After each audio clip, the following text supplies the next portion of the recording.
What is up, YouTubers? We are back with another episode of Our 60 Journey. My name is Lucas, and I'm here to help us build healthy relationships. So, I'm getting the energy that people are having a hard time understanding what their partner is thinking. There's been kind of a spacey air going on, and I feel like there's been a lot of overanalyzation. Is that a word? And to me right now, I feel like my tarot reading I brought last time was very helpful for a lot of people, and I think we need to do it again. So, what is going on with the opposite partner today? Now, I get the feeling already right now that moon energy is coming on Friday.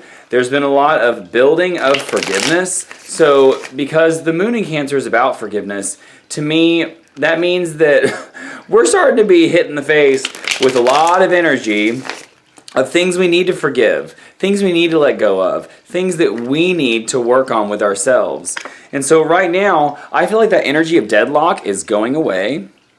That energy of mental anguish and fight and, oh, I don't know where this is going, like what's going on, that energy is being released. It's being released into a new state of love, a new state of understanding, a new emotional energy is beginning right now. I think there's a lot of trust building in the air.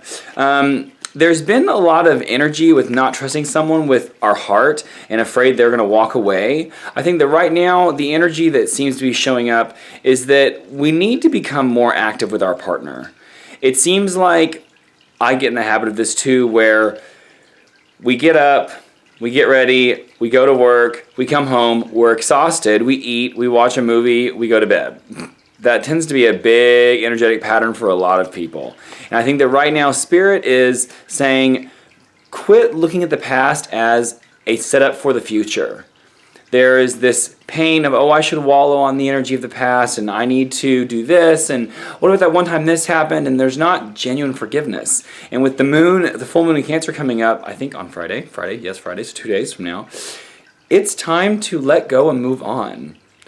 And accept that the relationship is new every single day and that we're always building something else and something new. I think this new energy of creativity and spark can be found in a workout plan. It can be found in starting some sort of hobby together, a business together. I think that right now a lot of people are worried that their relationships are breaking down. That at any moment it's going to be destroyed and everything's going to end. And money has been difficult. This last whole year, money was a lot for a lot of people. It was difficult to obtain money, to keep it, to keep things flowing, to feel like that the divine sources that were keeping things going. I think that right now, we're all trying to be more reliable. Not only with ourselves, but with each other. And we're trying to create a sense of grounded energy within ourselves. And that's not just about money. Right? Money is this three-dimensional manifestation of what's going on inside of our relationship, of how supported we are, how we're building and saving, how we're doing all these things to create and manifest. But right now, I think that we need to begin nurturing other people. We're putting a lot of energy into our own self-care over the last couple weeks, and now that our inner cup is being filled, we can step up and start giving that inner cup of wisdom and knowledge and grace to the other people around us. I think that we are in a period of being out of energy. We need to remind ourselves that we are investing right now. Put your energy and time into the investment of your relationship, and then from there, we'll find the stability we're looking for. All right, message from the angels, just so we know, I did not send Reiki out to my calls today, at least not yet. I didn't send them out to the YouTubers. It's been a very low day of kind of sit back and rest. It's an introspection kind of day. It feels like a 7. And 7s are all about introspection and zooming out. Now, I'm trying to get a message from the angels here, but the angels aren't speaking.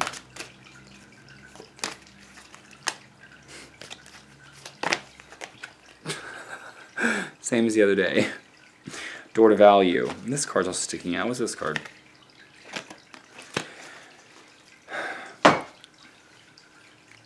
"2020 seems like the biggest new year that I've experienced in my personal vortex.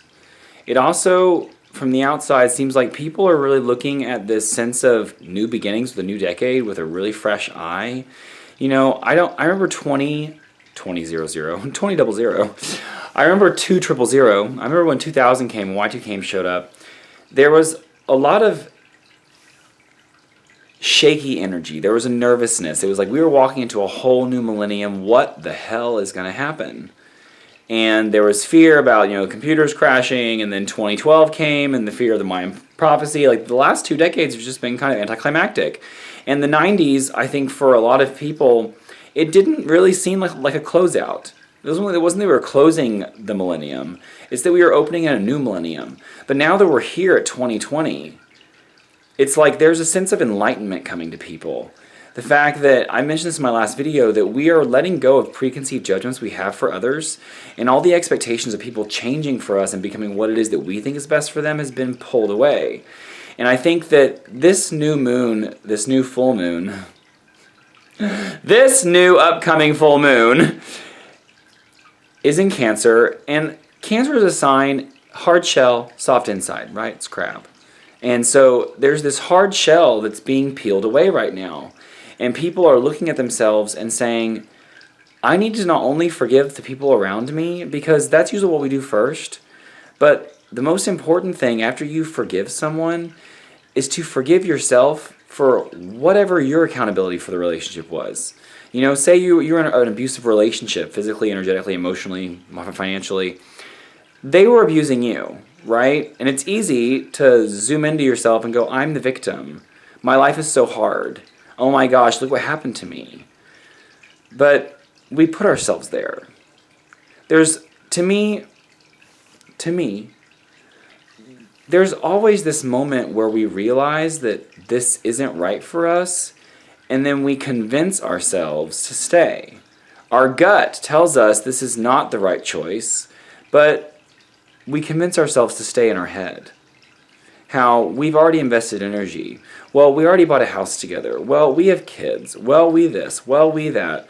And as soon as we label a situation as we have to be here, like we have to stay here or blah, blah, blah will happen, we're not allowing ourselves to grow anymore, and we're living in fear. Loving ourselves, is standing up for what it is that's best for us. And last bit of thing I'm going to give as an example of what it means to not follow your gut. I watched this movie called The Girl with the Dragon Tattoo, and there's this mysterious murderer. He's trying to find out who it is. Well, at the very end, he's discovering who the murderer is. He sneaks into his house and then gets out really quickly as the murderer comes home. The murderer then meets him outside, who he already knew who the murderer was. Like, he knew this person. The murderer goes, hey, come inside. Let me make you a drink.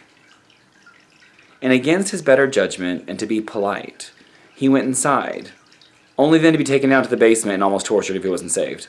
And my point is, it's our manners and our inability to trust our instincts that leads us to these bad places. Meditate. Like, what do I feel like right now? If you're going into a situation or conversation with somebody and your gut is telling you that something ain't right, trust it. Trust it with all of your heart and all of your mind, because your gut speaks. And when the gut speaks, things get done. So thank you guys for tuning into my channel. Hope you guys are having a good time, a good week, good 2020. Hope you are really accepting your partners right now as who they are, and then moving yourself in awareness of what energy they bring to your life, and then making the best choices and decisions for you. I almost said decisions or doses. I combine words a lot. See you guys later.